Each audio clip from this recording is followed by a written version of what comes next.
They are constantly stressed out. This is not just a statistics. It is the air we breathe. It can be felt in anxieties. I can see it on your faces when you leave school.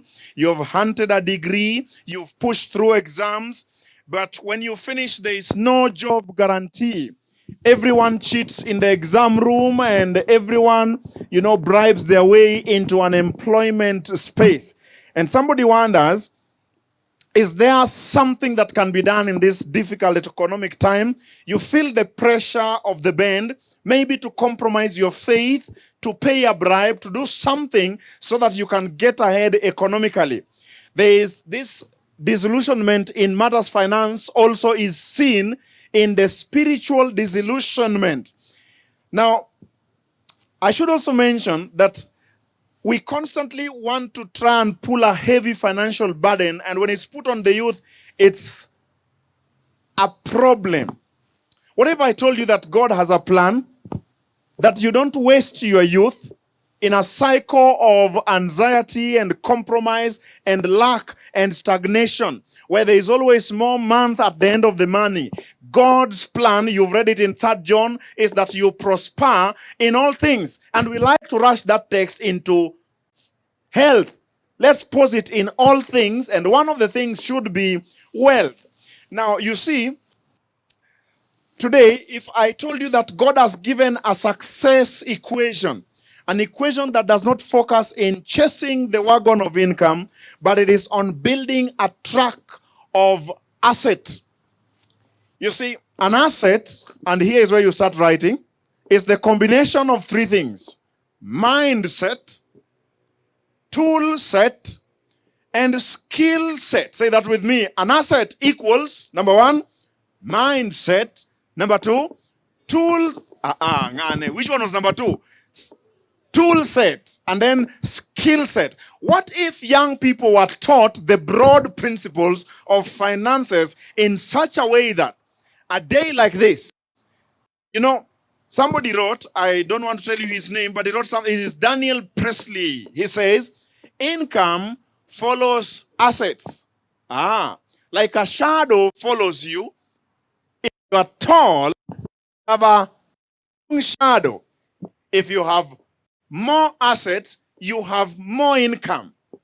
And so the question is, how do we build these 3 assets of income? How do we build a mindset of money? What are the tools you need for making money, and what are the skills you need for making money? That is the reason I have risen here. Is that something you want to hear? If you don't want, I will allow you. You can make better productive time. You can pick somebody, you go and talk to each other, they are cut for each other. It might be productive. But if you want to listen to this, I ask you, please listen, and listen well. I like saying that when you see and you hear, you understand 70%. How many percent? No, 60. Let me reduce it. When you see and hear, you understand 60%. But when you see and hear and say, you understand 70%. How about that? Okay, so when I ask a question, I want you to respond from back there. How many do you understand when you see, hear, and say? How many percent do you understand? You understand 70. That's a good number, but somebody wonders, how can I understand 80? When you see, hear, say, and write. How many do you understand? 80% when you see, hear, say, and write. How do you understand 90%? Somebody wonders. They are ambitious young people here. They want to understand 90% of how to make money, how to be financially free. You see, you hear, you say, you write, and you do. Now you got 90%. Let's see if you can tell me. How many will you understand when you see, when you hear, when you say, and write, and do? How many percent? 90. Is there anybody wondering, how do you understand 100%? There is a way you can understand how many percent. Let me tell it to you. When you, you guys, when you, and you, and you, and you, and you do, and you teach. The best student is the one that listens to teach.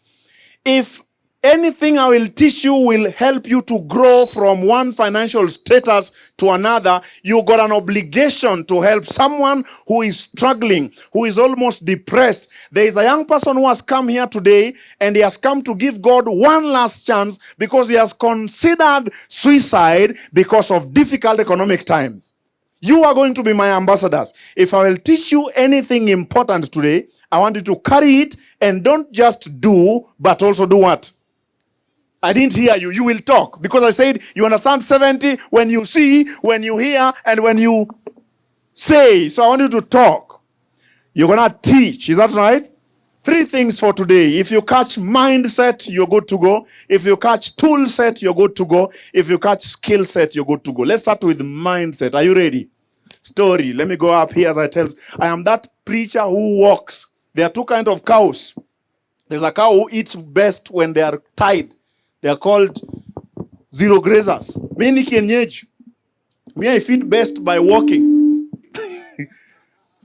So I'm going to tell a story from here. Those days before the aeroplanes, it would take 3 to 4 months for a voyage of a ship to move from England to, let's say, down in America. And so this young man cut his ticket and he went in. He carried enough food, and his food was a paltry popcorn. Can you say paltry popcorn? You need to have some good language, especially if you are still single, because you might need the language one day. Kujitetea mbele ya mpenzi mtazamaji. So the guy carried a paltry what? You can use those words freely ukitoka youth congress. Paltry popcorns. Sio imeingia. So at lunchtime, people went for food. The guy was eating his popcorn. People ate good food, 3-course meals. In the evening, the guy ate his popcorns. Everyone went and ate. And we were asking him, why don't you eat? He said, I don't have the money. At break time, he swallowed his popcorns. For 3 months, the guy was eating paltry angoa. The last day before the ship, the captain came and asked him, sir, we have noticed you've not been coming to eat with everybody else. Do you have special diet problems? He says, sir, you don't understand. I didn't have enough money like the rest of the people to buy the food at the cafeteria. And the captain, in anger, asked him, can I see your ticket? And the guy picked his ticket and looked and said, sir, you young man, you have missed your opportunity. Your ticket gives you right for breakfast, for lunch, and for supper. Can you imagine? And the guy has been eating a paltry for 3 months. The thing is, friends, we don't grow rich or poor based on our working behaviors. Earning with the mind. Sometimes what we know, what we do is anchored into what. There are 3 things that affect mindset. Number 1, I could tell you, perspective. How you see things, what we believe. The other one, perceptions. What do you see in yourself? Of course, the last one, persuasion. What do you tell yourself? The battle is a half won if you can believe, if you can think it. They said, as a man thinketh in his heart, so is he. So this man has swallowed popcorns for 3 months because he did not know. It's a mindset of ignorance. Well, friends, let me start here by telling you there are 5 partners of poverty. If they come around your house, move to the next house. When you see the following 5 things, you will end up poor. Number 1, ignorance. What did I say? You can't grow worse than being ignorant unless you are ugly. It can't get worse than that. Ignorant and ugly. But of course, we're not talking about ugliness here. Ignorance is one of the reasons. People are ignorant about what they have. Like the young man. He didn't know that his ticket could earn him food. And he suffered a great deal. Is there, between you and success could be one idea. Could be one book. could be a knowledge area. The fact that you're doing poorly in one area is a sign that you are knowing poorly in that area. Can I say that again? Knowledge can change everything. For example, the subject of money is a language. Money is a language. If you don't understand it, you can't make it. You can't stay with money. Money will be seeing you. It will be running away. Because you don't understand the language. So, 5 pillars of and this week, chase them away from your life. Number 1, ignorance. The Bible says, my people perish financially for lack of, I didn't hear you, for lack of what? Did you read that? Which Bible verse was that? 2nd Nebuchadnezzar. Of course, no, that is not Nebuchadnezzar. You know, this church, people stop reading the Bible. One day I quoted the book of Goliath, and people were looking for the book of 2nd Goliath. My friend, which book is that? My people, Hosea 4:6, my people. Who is my people? Seventh-day Adventist youth are perishing for lack of what? Financial knowledge.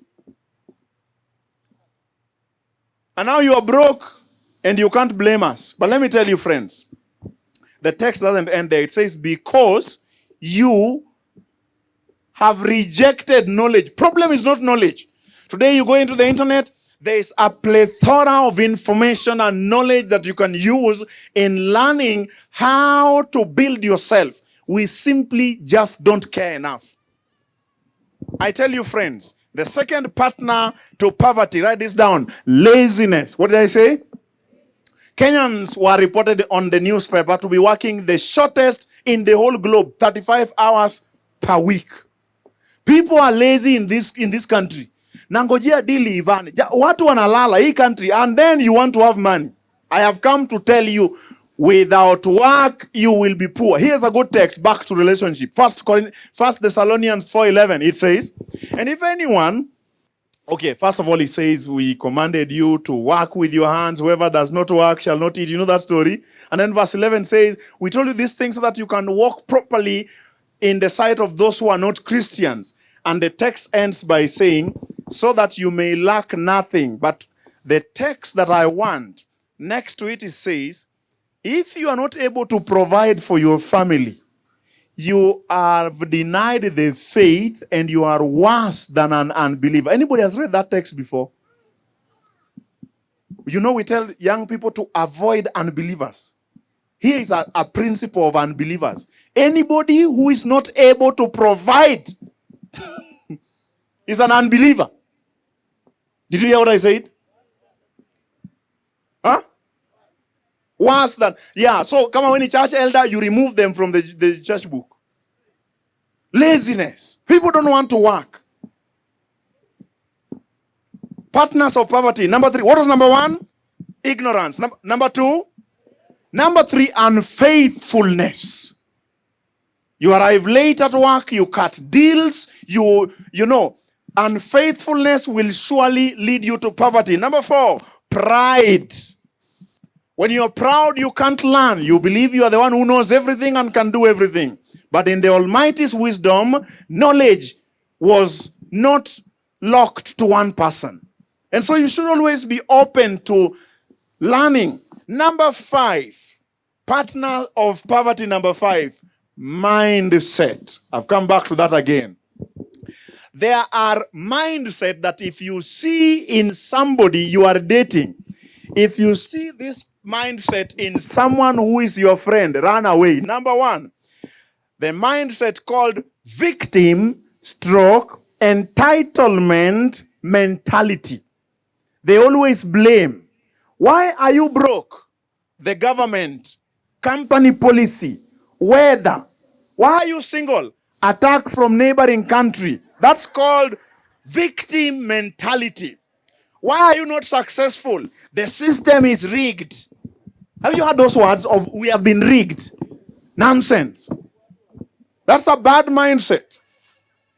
And the mindset is also, on the other side, is entitlement. You feel people owe you. A young girl, you know, you feel we should be paying you by just talking to you.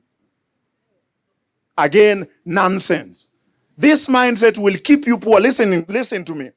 It is a toxic mindset that paralyzes. In fact, you behave like a parasite. So many parasites. This mindset of victim and entitlement. This mindset is always feeling victimized, marginalized. We are youth, we are women. You've seen that nonsense. And that is the mindset that brings the second mindset called consumer mindset. What was the first mindset you must avoid? Victim stroke what? Entitlement mindset. When you don't have money, don't say hakuna pesa. Pesa imeenda wapi, pastor? Pesa has always been there, isn't it? It is you who doesn't have the money. So ask the right question. Don't even start by, ask yourself, why don't I have money? That's the right question. You take responsibility. Are you following? Let me just deal with this. Because I am black, you've broken up with me because I am kissy. Where is that coming from? You feel someone always owes you something. Giving excuses, shifting blames. I come from a poor family, poor background. We edited last week. If you are 20 and you are poor, now you are the background. We have edited the age. You know why I edited the age? According to the Bible, a man is fully grown at 20. You would be sampled for war. And if you are 20, listen to me, and you are poor, it is up to you. It's a mindset issue. You don't like the preacher, is the one you got. Don't have another one for now. Mindset steals personal responsibility. But friends, listen. Personal responsibility is the engine for success. In the book of Genesis, the Bible talks of Joseph. It says, if anything was done in the prison, Joseph was the doer of it. That should be the book of Genesis 41:20. There's a good old Negro spiritual that says, not my mother, not my father, but it's me, O Lord. Where do you stand when it is in relationship with your poverty? Is it your mistake or you're blaming your father? I wish some of you went to my village. I would have all the reasons to blame. Let me tell you, me, I'm an orphan. Orphans are making it. Me, I'm a woman. Women are making it. Listen to me. You can't blame anyone. It's a mindset. Are you following? You don't like the lesson. It's the one I have. I'm not changing the lesson. Mindset. One mindset that will kill you is that mindset of victim. The second one. Okay, let me give it to you in the Bible. There was a man in Bethsaida. Sorry? Okay, Genesis 39:21. Okay, we'll correct you. There was a man in Bethsaida. You know the guy? You like to preach about that guy as he has suffered. You like the miracle. I have a problem with that guy. For 39 years. 39 umekaa tu hapo. Alafu akiulizwa, his answer, I have no man. I have no man. Allah. Eti when the water is shaken. Look at how Jesus responds to that guy. Let me read for you what Jesus said. Jesus told him, rise up and walk. Wacha ujinga.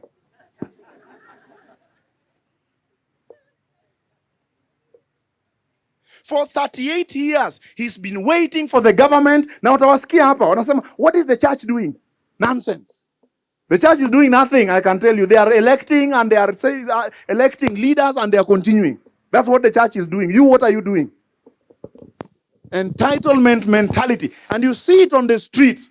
When Gen Zs come out, you can see a common thread in their movement is entitlement, which is bad.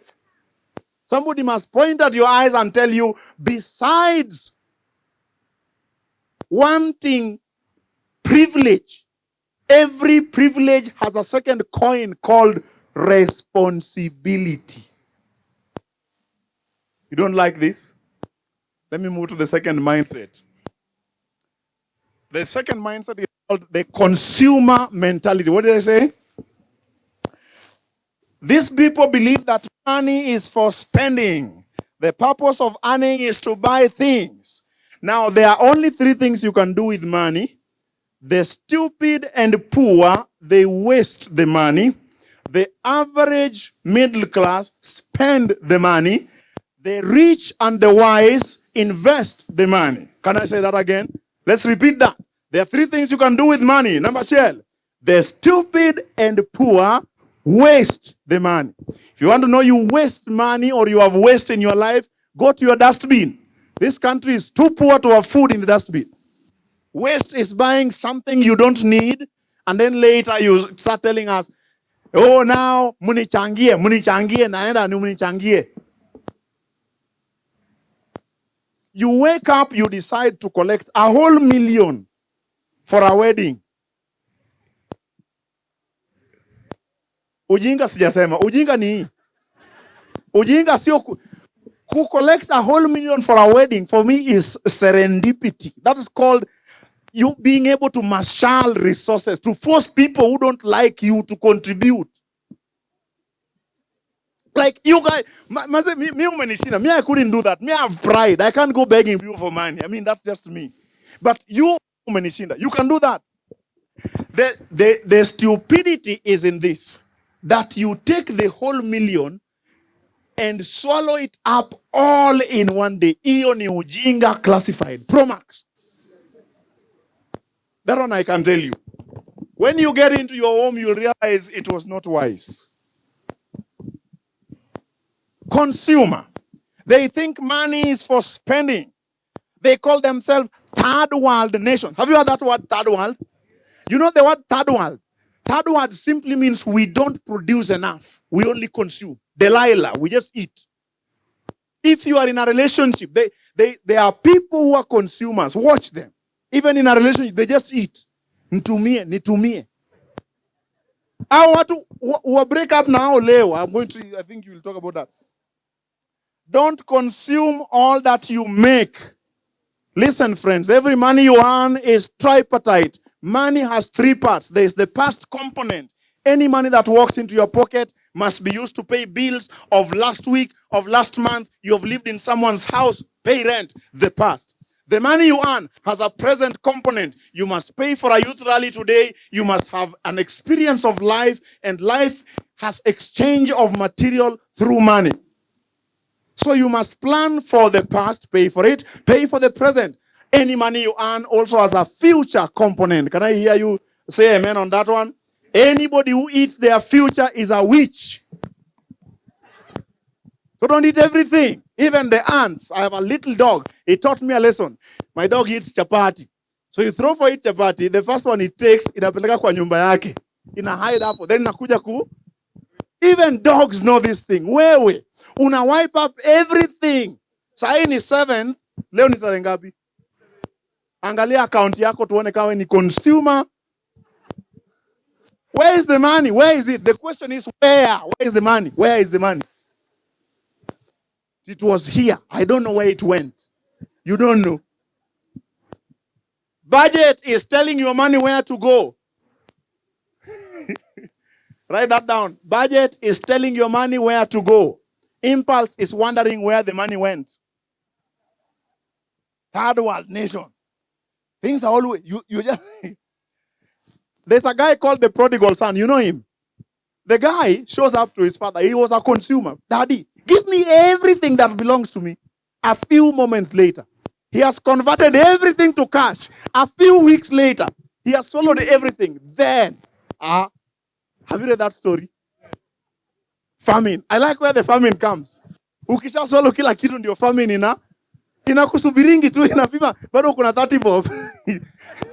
Ukimaliza hivi. This guy was unwise. Consumer. He converted 100% of his assets to consumables. Some of you, let me tell you, your wardrobe, if I converted that to money, it could buy a plot. Kuna watu tu ni ujinga tu. But I leave that. TV yenye iko kwa nyumba yako. TV. You go on vacation. Niseme ama nisiseme? Unaenda vacation na una earn 30,000. Are you serious? Nguo ni nini?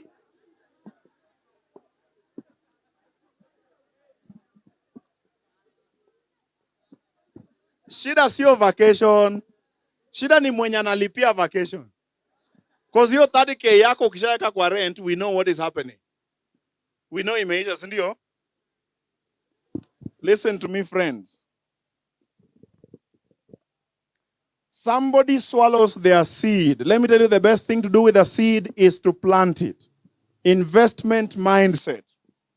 The other mentality I want you to avoid, which mentality do I want you to avoid? Number one,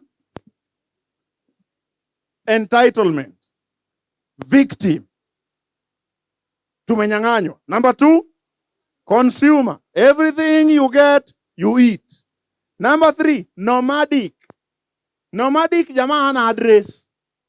For the last 15 years, or the last 5 years, let's use 5 years for your age, he has been working 5 jobs. Anaanza hii anaacha. He just moves. And I want you to watch them even in relationships.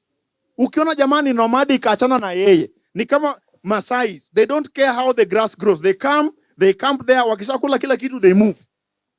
They don't care. They don't have a discipline of going deep and growing with something. Let me tell you, today you see me rising to stand and speak. This message, I have written it. It has taken discipline of many years of calibrating language. There was a time I would stand up to speak, my brain sits down. Wewe umeanza kitu, leo unapiga picha, kesho umeenda theology, next day unaanza nguo, nomadic. Settle. I am telling you, take one thing and go deep with it. You will grow. 5 years. Give it 5 years. Don't think, well, of course, there is the other side. If it's an employer, you stay as long as it is meeting your objective and things like that. But there is an unnecessary movement, a vagabond way of life where you think the grass is always greener on the other side. This is a bad mentality. It will keep you broke. Listen to me. If you are wandering without any plan to own anything, all you do is to wipe your resources and move on to the next place without thinking how it was generated. This is bad for you. You want a fixed address. You want to be known for something. You want stability in purpose. That's how money is made. Biblical example, Lot. I know you preach Lot, but let me tell you, one day they had a lot of money. They went to the mountain. Abraham told him, you look, ukiona ile place iko green, wenda huko. Ukienda huko, mimi ndaenda huko. You know the story? Lot chose, where did he choose? Don't say Sodom. He chose the plains before Sodom was destroyed. There was a nice place. The problem is this guy. When he went there, he didn't cultivate. Kumbe jamaa alikuwa na hide behind Abraham. He didn't have his own success plan. He swallowed everything. Akaona imeisha. Akasema, wacha tuende tujaribu huku Sodom. That's how he found himself inside Sodom. Nomadic. And it was bad for him. I want you to avoid. Ukiona mtu nomadic, how do you tell someone is nomadic? But can I hear you on that one? And I notice you guys have very good questions online. I want to answer some of them here and some are behind. I have many more here. So can you write some more for us? Because I'm about to finish this session. I want to leave you with how to build mindset. But the mindset you must avoid is nomadic. How do you deal with nomadic mindset? Choose one path and commit to it. Even in relationships. Don't go looking and, just pick one and settle. All these people are the same. They are all idiots.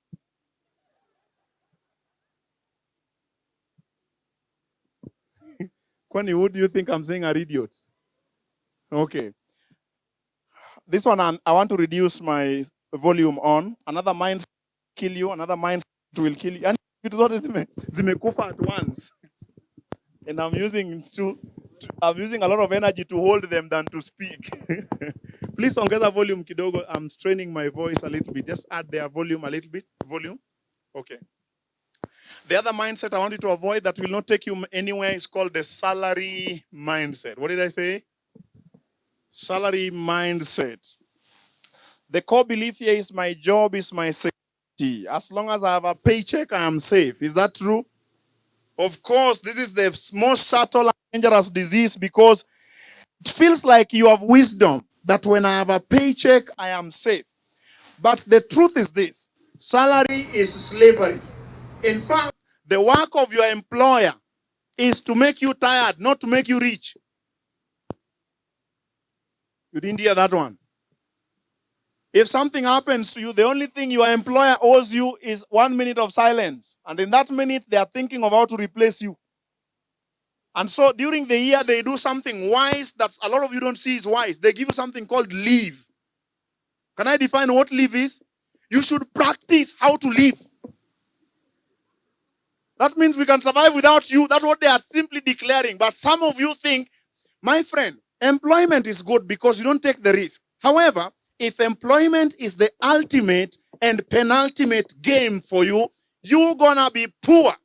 There are skills of growing rich as a career person. However, they all sit outside the employment. There are 3 ways of making money. Write them. Number 1, you can work for someone. It's called employment. Number 2, you can work for yourself. It's called entrepreneurship or business. Number 3. Are you ready for number 3? Tell me number 1. How do you make money? Oh, kumbe you are following. Okay, before I come back to how you make money, can I tell you how not to make money? Anybody wants to hear how not to make money? Number 1, you can't be wealthy by inheritance. 1, 2, check my check 1, 2. You inherit stuff, Joe. What if it doesn't die? And you can't grow old by inheritance. Number 2, by marriage. Marriage is not a pathway to wealth. It's a consumer mentality. Number 3, you can't grow wealthy by fraud in bracket. Fraud is included in bracket. Can I give you fraud? Gambling. Only fraud. Fraud, they pick 100 idiots. They take money from them. They reward 2 idiots. The rest of you cry. The only people who benefit from betting are the betting companies. So you only fraud. So those are the 3 ways of not getting rich. Question, how do you get rich? Make money by, number 1, work for someone. And it's good to start by working for someone. I'll be humble to move to that microphone because this one has really strained 1, 2. Lakini sasa mimi mtaniweka hapa eti mmenilock hapa hivi. Hebu nijaribu. Ongeza volume bana. Wacha tunibaki na hizi because my time is short. 1, 2. 1, 2. Hey. Yes, Kristo, I know sipo. Okay. There are 3 ways of making money. Please remind me. Number 1, you work for who? Someone else. Why should you work for someone else? You sharpen your skills, you learn a few skills, you network. And so one of the best things when you're working for someone, don't work to earn, but work to learn. Write that down. What did I say? You guys are good. Work to learn, not just work to earn. The second way of making money is entrepreneurship. You start a business. In starting a business, I'm looking for where I was. Where were we? Where were we? Work for yourself. You got it. Working for yourself. It's called entrepreneurship. The problem of us, we think entrepreneurship is I got a product. Ni promote. So umeanza kugrind njugu. Product. My friend, entrepreneurship is a whole discipline on its own. For you to work for yourself, you need not only the product. Number 2, you need a system. What did I say? A system that delivers the product. The same thing that you do for your employer. Copy him closely. Learn how KUTRRH makes money by hiring doctors as you go there to work as a doctor. That was a personal sermon. Nimeanza kuwa personal. So you don't only need product, you need a system. Did you hear that? You also need to learn what is called cash flow. How much money are you making? How much are you going to pay for rent? How do you do your markups? So some people get into entrepreneurship, they don't know how to read numbers. Simple numbers reading. And you can start that at home. Simple profit and loss account. Do you remember anything like that in school? Okay, let's leave profit and loss. Let's deal with trial balance. Who remembers trial balance? Now, trial balance, you can do that, your own trial balance. Check 1 2. Command. Trial balance ni ile asante. Unaenda home, unahesabu your assets. You list them on one side. You own shoes 20 bob, suit yako ya 350. Unaandika one side asset, Alafu hii side ingine ni liability. Loan, sawa? Alafu unafanya a simple subtraction. Asset minus. If you get a negative, it's a good way to start. Important financial knowledge. You don't need school for that, isn't it? You might realize you have nothing and you have been, na umetulemea hapa na huna kitu. Iyo gari umenunua ni loan. I'm coming to that one. So I want you to, if you're going to do your own business as an entrepreneur, build systems, learn cash flow, set up communications. How will people know that you have a product? How will we know? That's a communication system, how to sell. You need to know all these things. And then, of course, you need to work in organizing teams, people who are better than you. That is the life of an entrepreneur. If you don't make money by being employed, you can make money by working for yourself. But the one I want to teach is number 3, where your money works for you. It's called investment. Do you remember the master who gave 3 servants his talents? That guy was an investor. He went away, but he came back and his talents multiplied. They were 8, for he gave 1 5, you remember?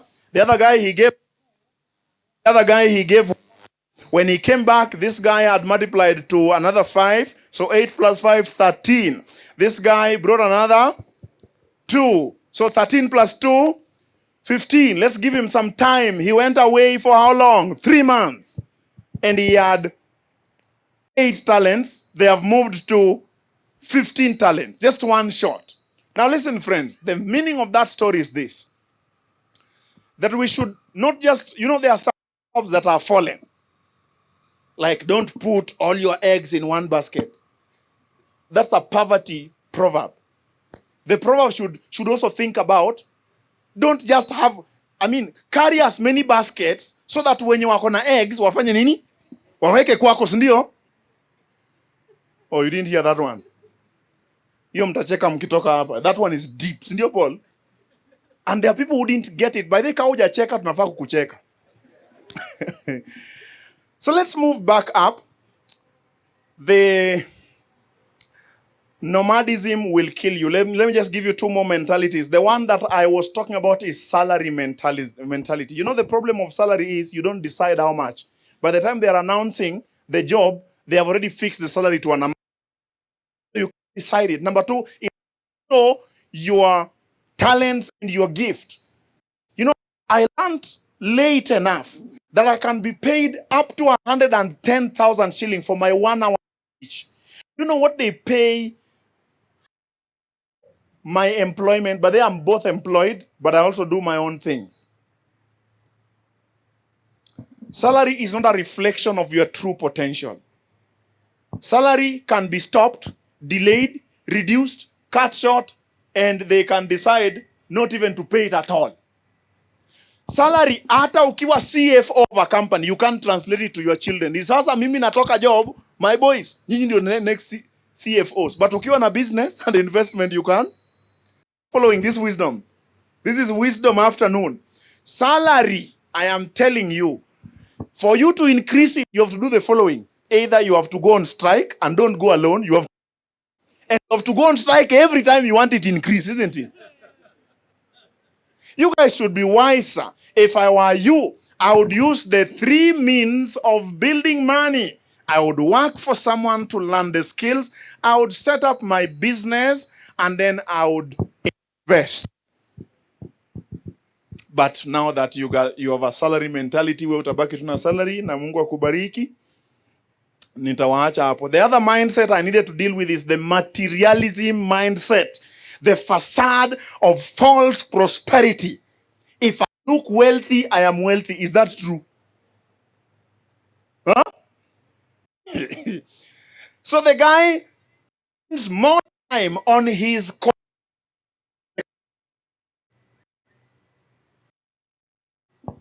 You didn't get that one. Like me, I have a problem if you spend an hour on the mirror. I wish you knew what you can do with 1 hour if you are cleaning your brain. If you are learning something serious. 1 hour. Yani kijana amemea ndevu and it takes 20 minutes and tengeneza ndevu. Na umwambie hebu toa 1000 hana. Hata unafaa kurudi home. Uone kama ndevu itakusaidia kwa village. 1000 hauna and you're above 25. Did you know that between 0 to 25 is called the earning age? Sema earning age. Not earning, sorry. Learning stage. Did I say earning? No, earning is from 25 to 40. I wanted to say something on the learning stage. By the time you reach 25, learning is not equal to education.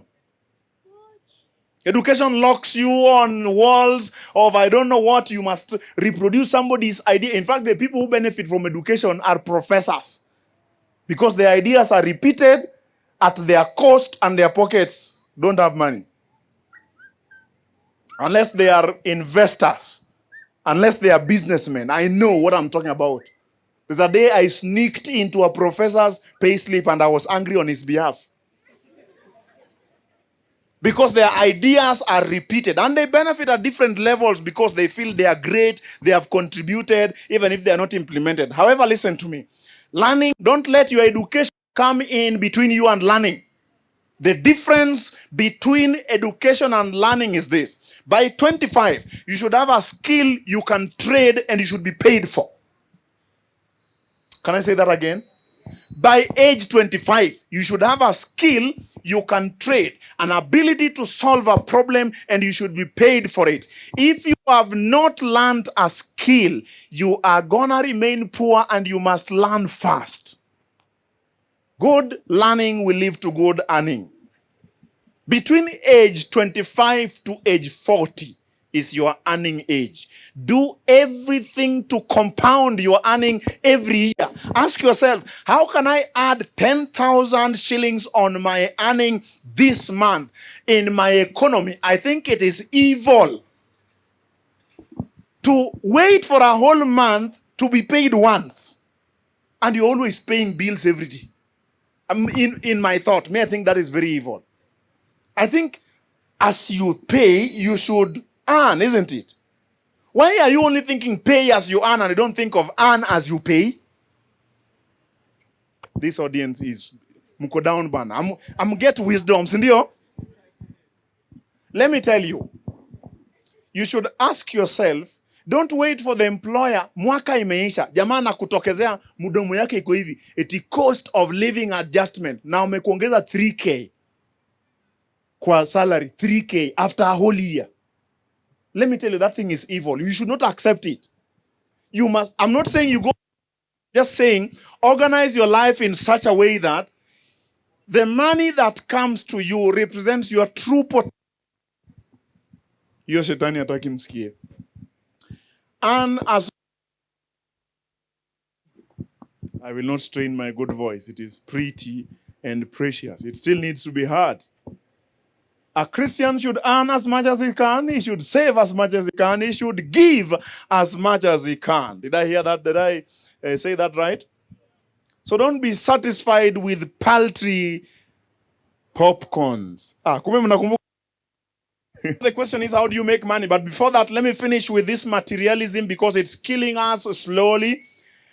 It is you compete to impress until you are depressed. What you own, you don't know. You keep borrowing, you just want to show a flashy life. I still remember a young man who borrowed money. Pray for this thing, eh? Yeah, there's a young man who borrowed money to bring his girlfriend to meet us. No, he borrowed a car. Sorry. He borrowed a car so that he could drive his girlfriend to meet us. So I don't know what he wanted to prove. Maybe the the problem is this.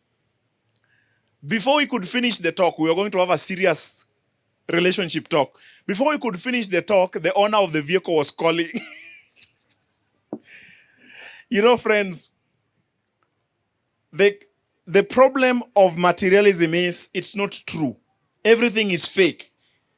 The wealth status that people display out here is fake.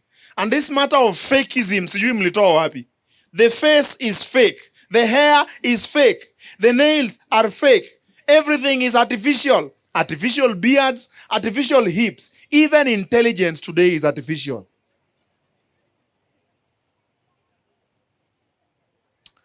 Let me tell you, if you spend all your money on appearance, you will be poor. But I leave you to think about those 5 mindsets. Let me rush and tell you about where money is found.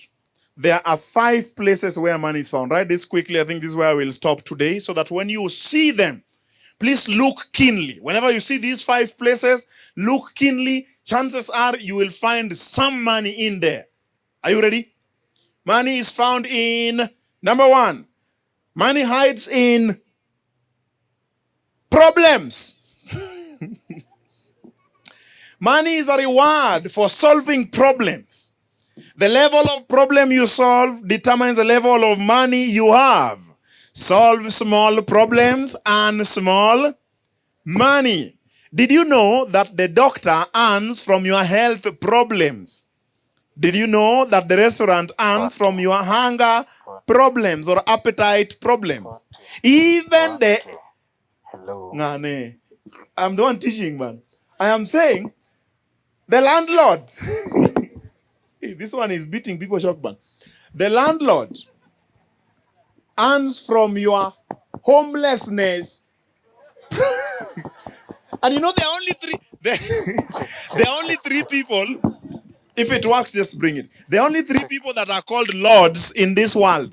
The Lord of heaven, and landlord, and the Lord in the court. You know that?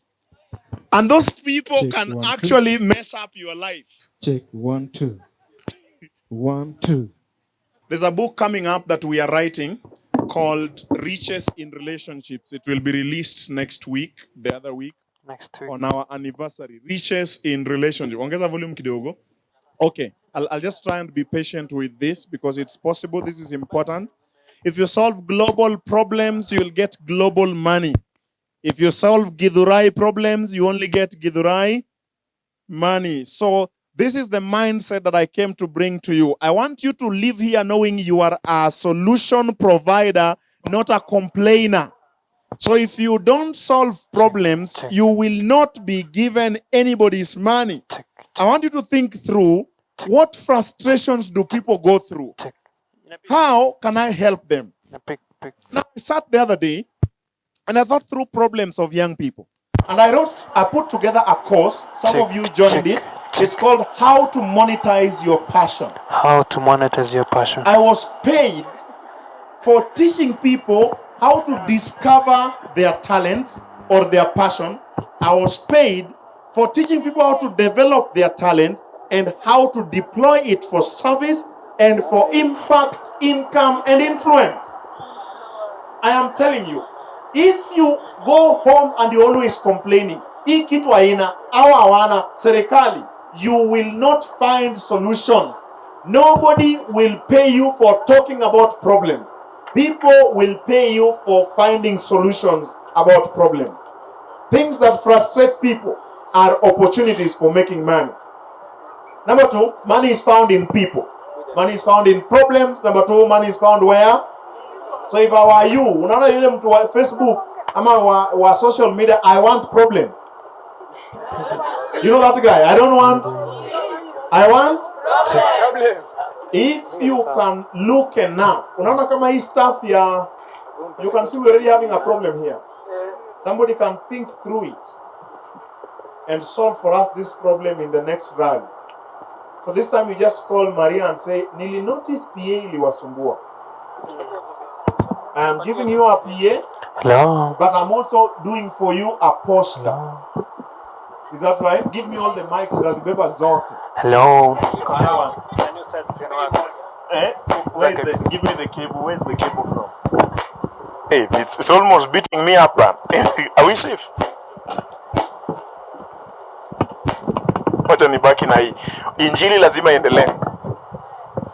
you know, if you guys, some of you, if I were you, I would have asked, how many people are coming here?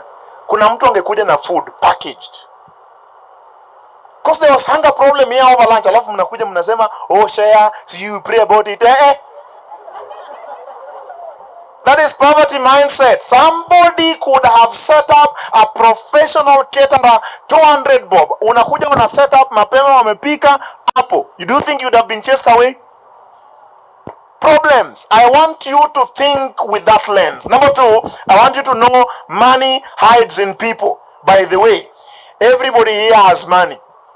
You must find a way of transferring the money from their pocket to yours without kuwapiga ngeta. And that leads me to number three. Where money is hidden? Products. You must have something with which to exchange for their money. Do you know how many people are here? If 100 of you buy the product I put online at 100 bob, I got my flight to Mombasa today. I don't have to struggle at you. That is 10k, isn't it? You just need to learn to create a product.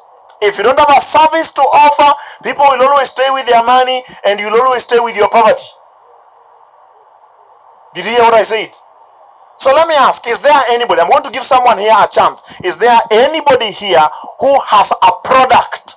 Please put up your hand and come here quickly. I want to teach you a lesson that you will forever be appreciative of.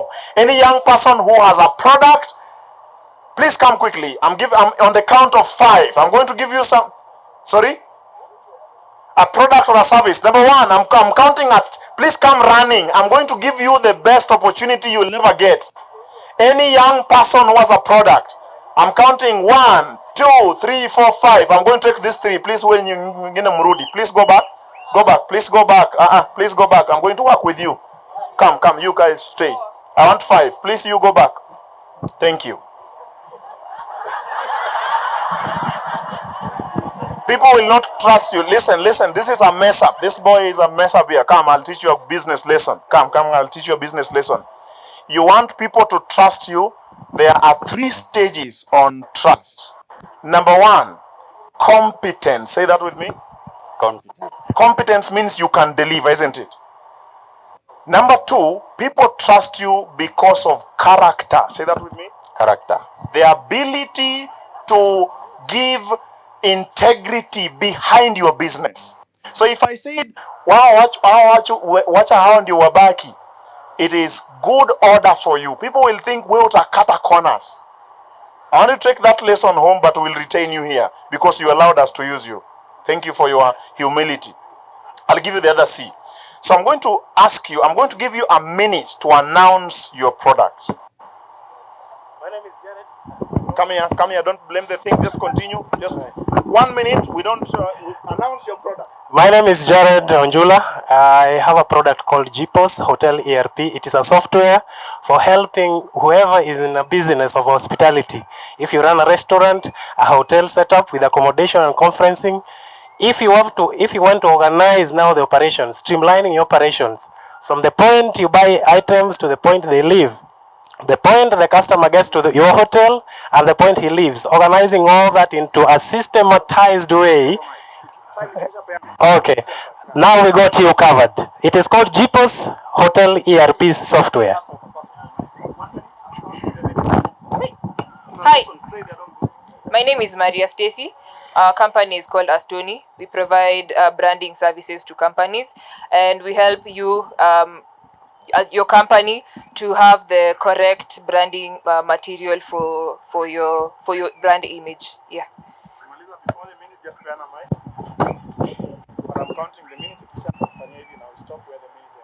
My name is Caleb. I have a company called HotelSat. I do design, I do web development, and IT consultancy.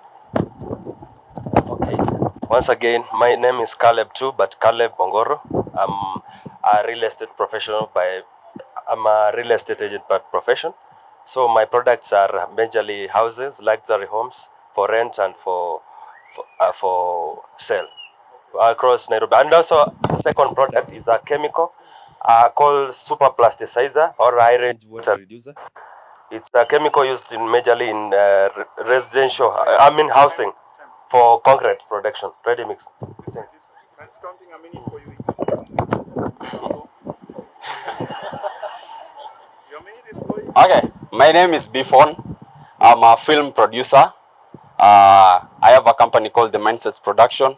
We have produced a movie called Hii Imeenda, and it's found in usanii.mindsets.ke, called Hii Imeenda, and it's only going for 99 shillings. You'll get it there.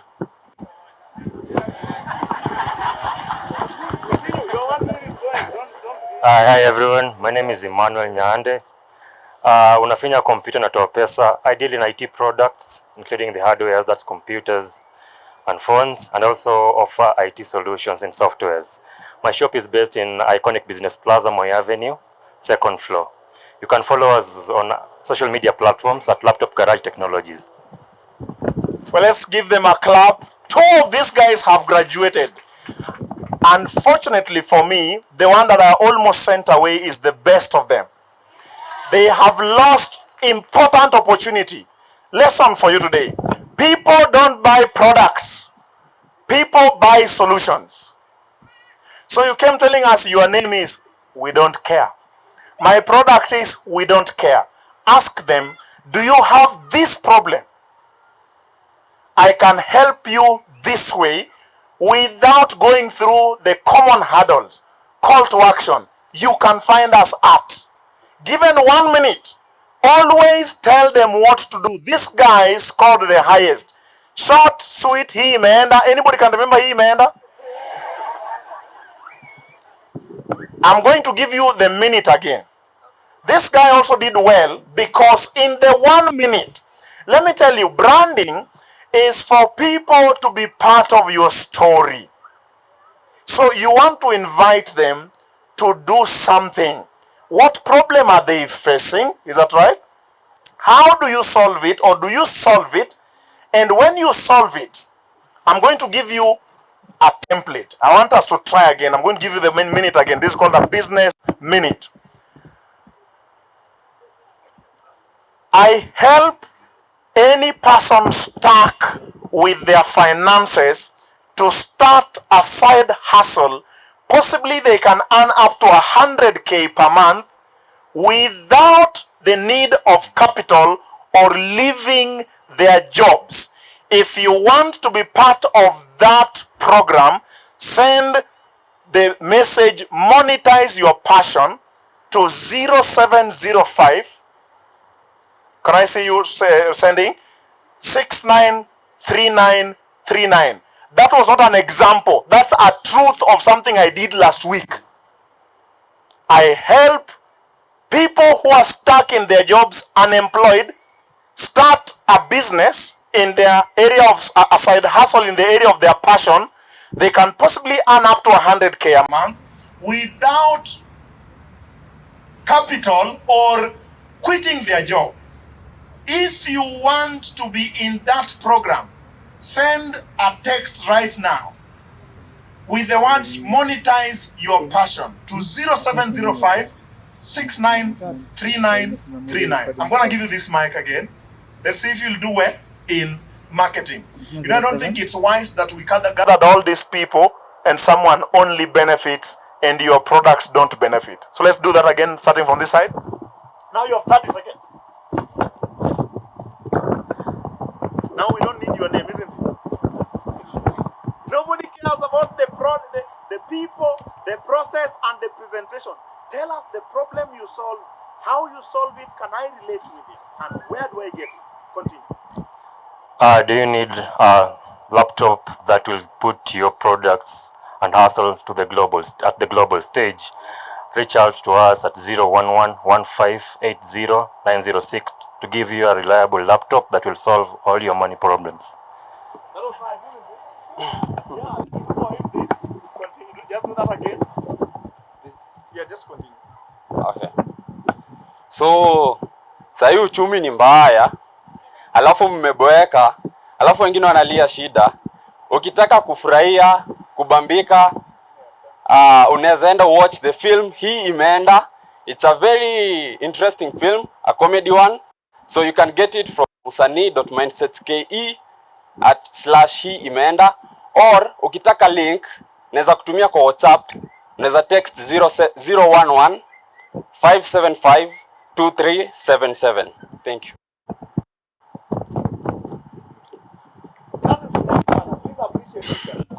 Unahangaika kutafuta nyumba ya kurent, alafu unahangaika kutafuta shamba ya kujenga ama ya kulima. Nitafute saa hii tuongee.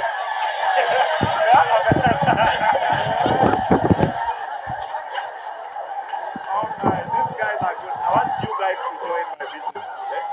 Yeah, I'm going to give you a free ticket on that course. Continue. Just continue. Okay.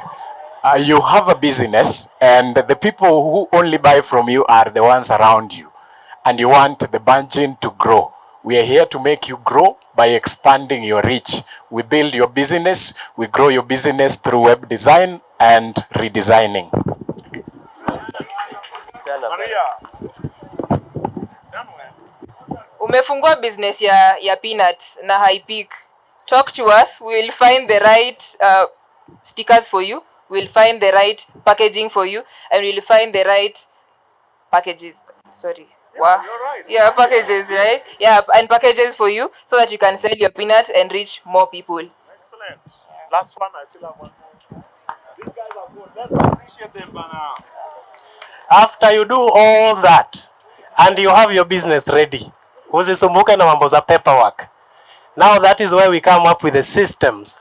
You heard the speaker talk about systems in a business, right? That is now where I come in. Now I come in at the tail end of these guys. Now to help you move from point 0 now to the toppest point. Thank you, guys. I want to give these guys, for the sake of this audience and the honor you gave us, I want to bring this down. For the sake of this audience and the honor you gave us, I already closed that program of Monetize Your Passion.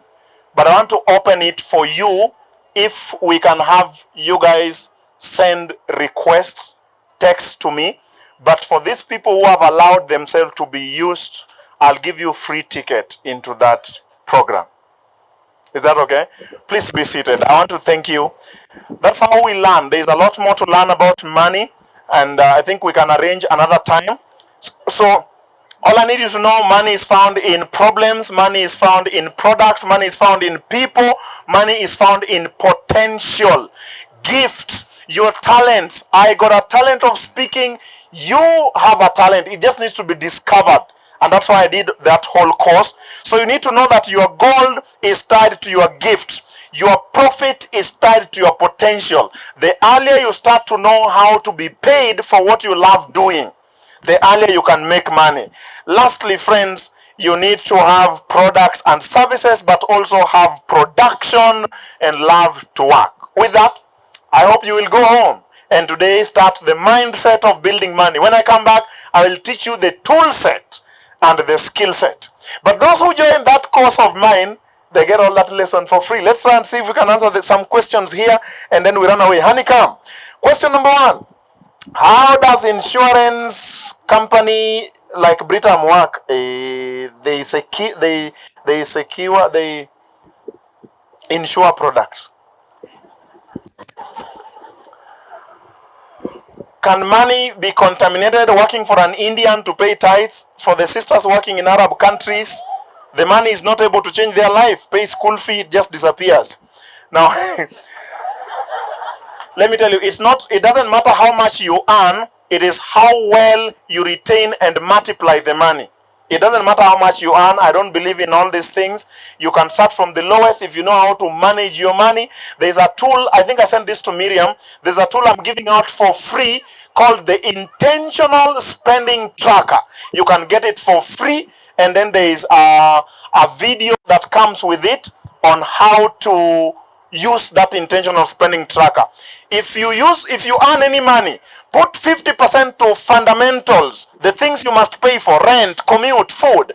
Put 30% to fun, the cloth you must add, the Wi-Fi, things you can work without, but budget them. Put 20% to the future, where you are going. Well, that should do. Let me just go quickly. To some extent, men tend to fear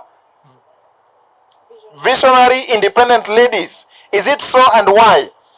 Well, there is a possibility. I should answer that together with, what do you advise on men who think they should be earning more than their wives? Well, the truth is this: even in marriage, there are seasons where, like we started, I was the only one earning. Now she's also earning. So in the marriage season, these things change. And a man should not be scared of a lady because she's earning. I think what we need to learn to do is how to empower each other. I have seen her grow from, I married her when she was still in campus, in 4th year. Now she has finished 3 masters. I ain't scared because I'm also growing. So this mindset of when someone grows, you don't grow is, it's called what kind of mindset? I'm looking for the word. Scarcity mindset, that when someone gets you, you miss. We must be able to help others to grow. That's all I can say about the question. Is there another question? I've been employed for 7 months, and in Ama, what we should have done, let me see.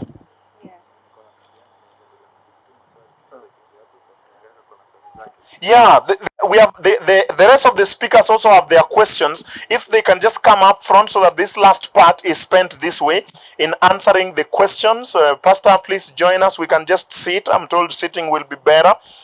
We've answered that. So if we were to discuss other salary, I think this one we have discussed. So let's sit and also give Pastor Nyangoka an opportunity and a mic. Can I sit here because this one is not moving long enough? Yeah, sorry. Yeah, we're ready to go. You can, yeah. Yeah. All right, someone is asking, what is it wise to discuss each other's salary? What if the wife earns more than the husband? I will answer the part on discussion. Nakedness also applies to our finances.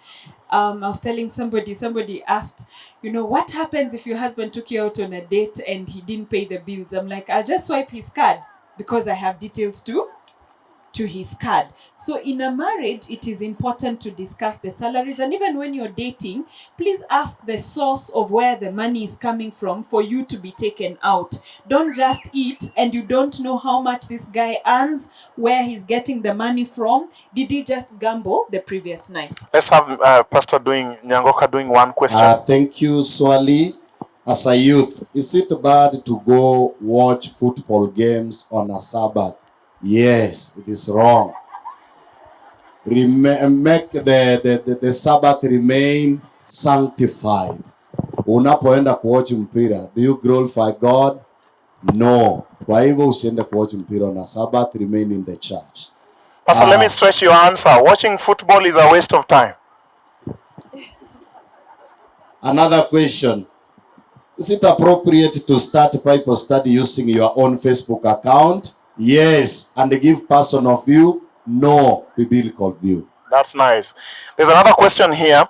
I have been employed for 7 months, and in this 7 months, I have a project to start with my salary. Am I on the right track? I want to aim higher, please. I think I like this attitude. This is the intended change that we need, that your money is not just being swallowed, but you start projects with it. You may need guidance. I could refer you to a book that you can use in helping you making that transition when you're starting the project. So please look for me just before I leave. Unfortunately, I'll sit in this panel for about 20 minutes and we'll have to leave because I'll be catching a flight.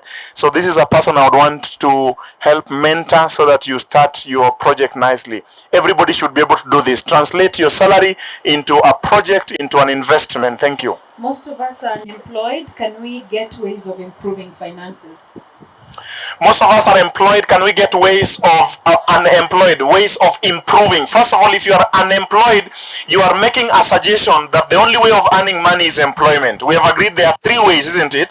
1, you work for someone. Number 2, you start your own venture. Number 3, when you earn some money, you put it to investment. So yes, there is a path even for those who are unemployed to solve problems, to give products and services to people, to learn how to turn their talents into income.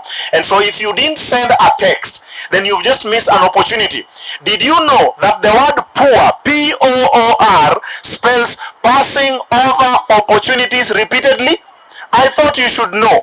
Here is an opportunity for you to dig deep into your assets, into your talents, and start a business. I don't think there should be anybody who should say, I am unemployed, so I can't earn. Not only is employment employment is not the only way of earning. Let's get another question from Pastor. Asante. Mwingine anauliza swali, mbona kanisa isungumzi kwa mambo ambayo yanazidi kuendelea Kenya? Tumeanza this. The church has a hierarchy and a protocol now to address issues. We cannot address issues vile unavyotaka. No. The church kuna vile watazungumza na wataandika. Na ni watu wawili peke yake. Even our president cannot speak about those issues. Moja anaongea, the second Samuel na first Samuel. Unajua Samuel Misiani, Samuel Makori. First Samuel and the second Samuel. Thank you.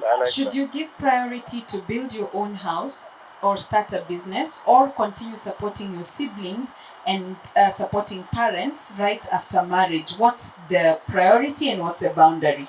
Yeah, that question is a good one because it talks about priority, and I'll talk about the things you've listed here. The priority number one, if you are young, you want to establish yourself in stable income stream. So you should be earning, you should be working to earn. If you're below 25, you should put some more effort in learning, because the best investment you can do is to invest in yourself. But there are things you've mentioned here, building your own house. Now, the concept of building is an important one because it will reduce for you the rental cost of every day. However, the capital required in building is so high that you need specific knowledge and procedure of coming to the point where you build. As I speak to you, I came from my own house and home where I built. So one of the things that young people don't know is that you can build without taking a loan, because that loan can sink you deeper. If you must take a mortgage, ensure that that mortgage is not too long. Over 25 years is long enough. If it's a mortgage, let it not take over 25% of your salary. However, if you ask me, all the assets that you use to make life comfortable should be built by your business. So the right order is this: earn money, build business, let the business buy for you, build for you an asset. On parents, I want you to give an answer on that one. Should I support my parents? I think it is important to support your parents, but support people, parents, siblings, without transferring the problem to yourself.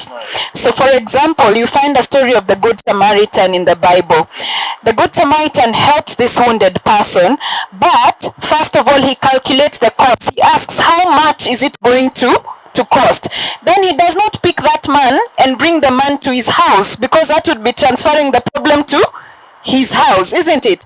Then he still helps anyway, without bringing that man to himself, without saying, okay, now I'll take care of you for the rest of your life. Yeah, so you meet the specific need without transferring the problem or making the need bigger. Does Pastor have another question? Thank you. The last question. Is it good to monetize evangelism? Asante. Nauliza swali mzuri. Kama anataka kufanya evangelism kwa TikTok, YouTube, au Facebook, is it right to monetize? Yes. Endelea kufanya hivyo, hata mimi hiyo ndio ni advertise my business. Yes, go ahead. Hata mimi hiyo ndio kazi nafanya. By the way, ninapoenda live moja kwa TikTok, ile pesa kidogo naweza withdraw 7,000. One live. Ile ambayo naenda na ni gifts watu wanatuma. Nikiweka videos per month, I earn 13,000 from YouTube channel. My YouTube channel. Ndio maana kila siku naweka video. Facebook leo asubuhi ndio nimemonetize. So as you do evangelism, monetize your social media. Unaleta watu kwa Kristo na unapata supu. Excellent. On friends, you could stay with us because you could help us with some of the questions. Sometimes we become rich and they are poor. The others don't become rich. Can we maintain the friendship without envy? Okay, so you have become rich and your friends are not rich, and you want to keep friendship. I think at that stage where if your change of status changes how you view people, then that is materialism. For me, what what I earn does not dictate how I interact with people or how I make friendships. However, there's something called the law of averages, the people you associate yourself, the inner circle. If all your friends get married this year, chances are you'll be the one to get married next year.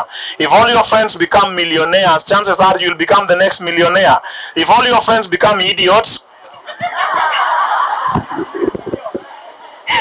All right. What's the effect of fornication in marriage? no, there is nothing like fornication. Oh, if you fornicated earlier, then you get married. Yes. Is that the question? Yes. And I like the way this guy has asked the question. What you do outside marriage is called fornication or adultery. So the result is, before marriage, you need to know that you will be burnt.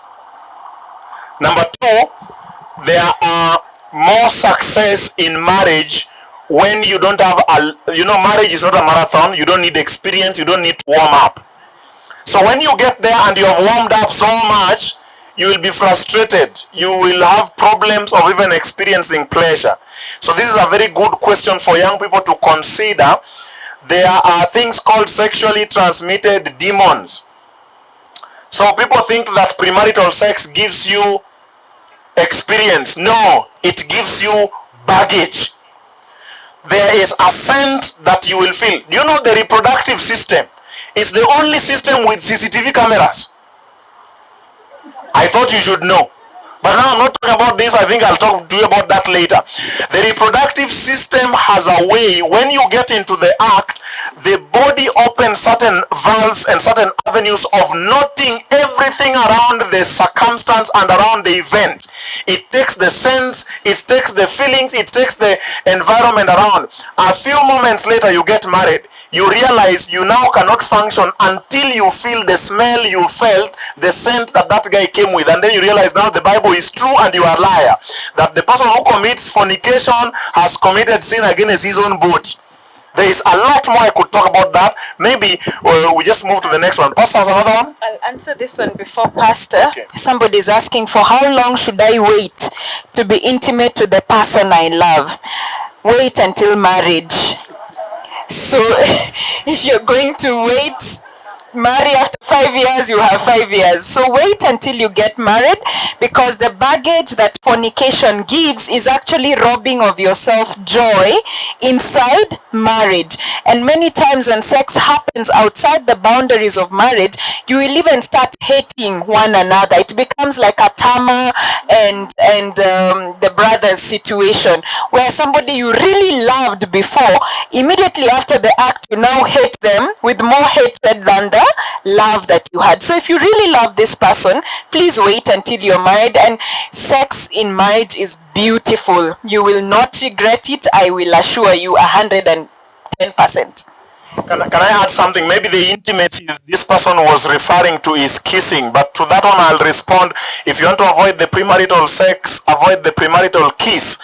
For why should you turn on engines if you're not taking the journey? You know, that is small bad stewardship. Those of you who have vehicles, you can't go and you've just turned on your vehicle now in Alia too, you know. So you want to wait.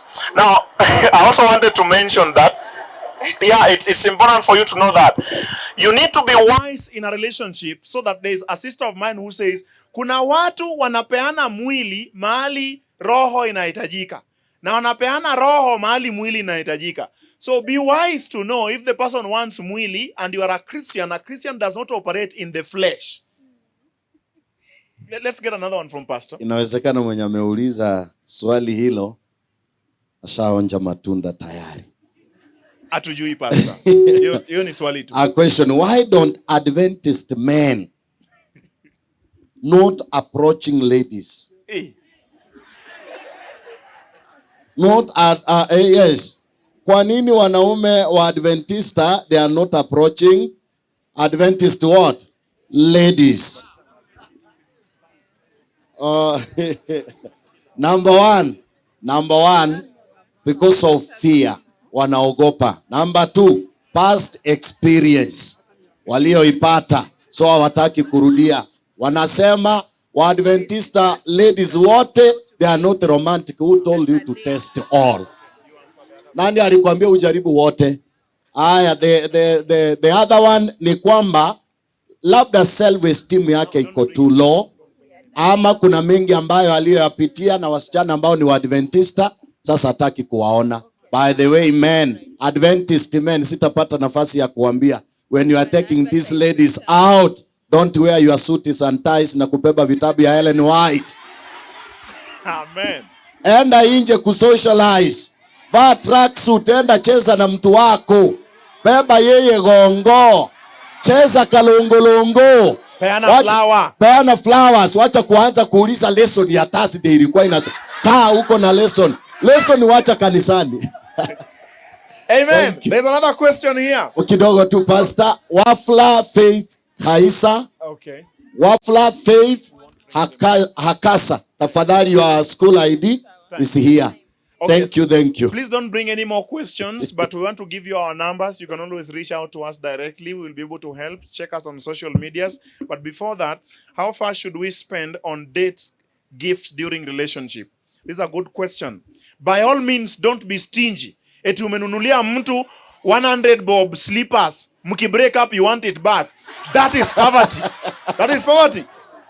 So, look here. That servant in the morning, he declared and said, look here, he had carried camels. Can you imagine? Akaanza kupeana gift. Hata huyu msichana hajakubali. And he says, the Lord, my master has put all his gifts in my hands. Let me tell you, if you're in a relationship, one of the things you must look out for is unscripted kindness and unthoughtful and requited generosity. Can I say that again? You want someone who is willing to give. Having said that, if you go out for a date, each of you has a responsibility over that date. Yeah. However, if you have met close to each other and you are close, you can disclose to your partner, leo mi niko broke, niko na 200, twende kibandaski. So it's not a rule that somebody must pay or the other one does not pay. Mwalimu usiseme somebody. It's not a rule, men. Yes. But let there be gifts. Let me tell you, love cannot survive unless it is expressed. Learn the language of love in the other person. My wife loves flowers. I used to struggle to buy flowers. Today I buy a lot more. I have even planted at home.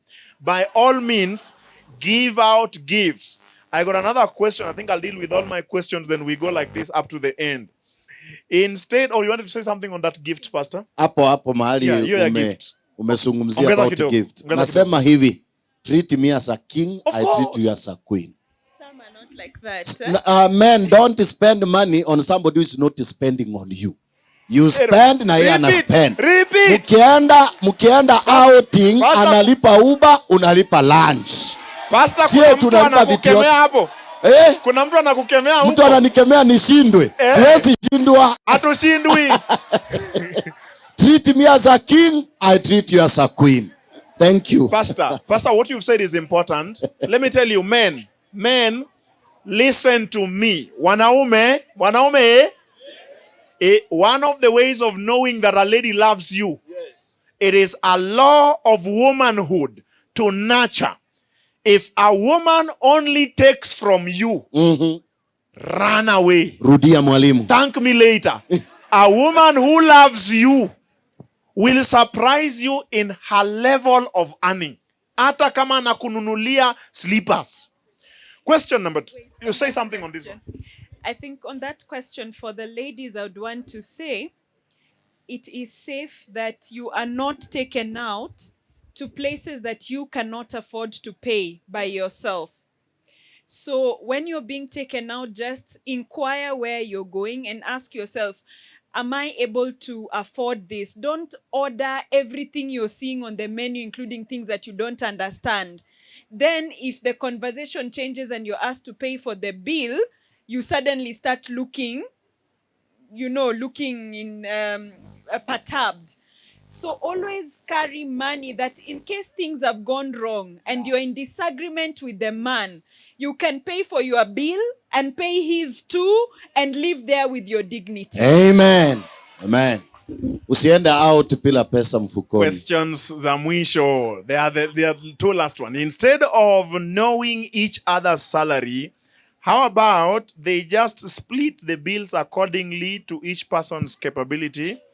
Or are there specific bills for husbands and others small bills for wife? Is it wise to go equal on the bills? What do you think? Okay, I want to answer this because this is a marriage question. Again, there is the wisdom of knowing where to dispense what information. However, when you get married, when you combine your incomes, you combine your expenses, you combine your goals. That is the principle that our family works on. You will set up your family according to the principles you know and run it in the way you like. The last question is not really a question, is there was a question on Britam. I think it's important for you to know, or there is somebody from ICA, you can take his number or her number and reach out, so that insurance policies are important. You insure things that are important. 0726 121 462. Lastly, from me, before we get our final words from each of us, I'd like you to know that if you begin with a mindset of investment to multiply your opportunity, to multiply the little you earn, you can make a change in your life in your time. Let me say this while standing. If you start saving 2,000 shillings from age 20 to 40 every month in an account I will mention to you when I finish, by age 40, you will have 1.5 million shillings just at 10% interest. Albert Einstein said, compound interest is the eighth wonder of the world. Those who know it earn it. Those who don't know it, those who don't understand it, they pay it. Between 20 to 40, you can earn 1.5 million. It might not look so much, but if you have a wedding, it might sort you out. But wait, if you leave the amount in your account, not adding any more money, at age 65, you will have 18 million shillings just by compounding interest at 10%. If you continue with 2K onwards to 65 years old, you will have 22,000. You can do that math for yourself. But if you change your saving from 2K to 10K at age 40, and you keep the money like that all the way to age 65, you will have 35 million in your account. Question: what could you do with 35 million at age 65? You could go to Runda, buy a plot. That is how people make decisions from today. They keep on it. Now, I have lately found that people of our age, young people, don't know how to use saving instruments. I found a good circle that can help you do what I've just said. It is called Mombo Circle. I talk about it because I have saved there. I have seen how versatile. You can just take your phone, download the Mombo app. It's called MOBO. You can save from the comfort of your house. And if you use my code, which I will give you, you will gain certain privileges. If you use 128282 to join, you will gain privileges that are given only to me. Friends, what more can we say? May God bless you. For those of you who want to reach out to us, our numbers, I'll give both my number and Daktari will give her number, 0705. If you missed it, if you missed the monetize your passion, you want to join, the number is 0705 693939. May God bless you. One word. Allow me to thank you for allowing us to share with you today. It's a real privilege to spend the day with you and to learn from one another. We are truly, truly grateful. We have much more of these lessons in our books. You can order from our website, www.dandy.com. And we do have physical books, and on the 24th of this month, we have our latest book. This is a book we've enjoyed writing for the last 2 years on matters money inside relationships. It's called Riches and Relationships. You can feel free to get your copy online. And should you have questions, should you need follow-up, we are available. You can find us online.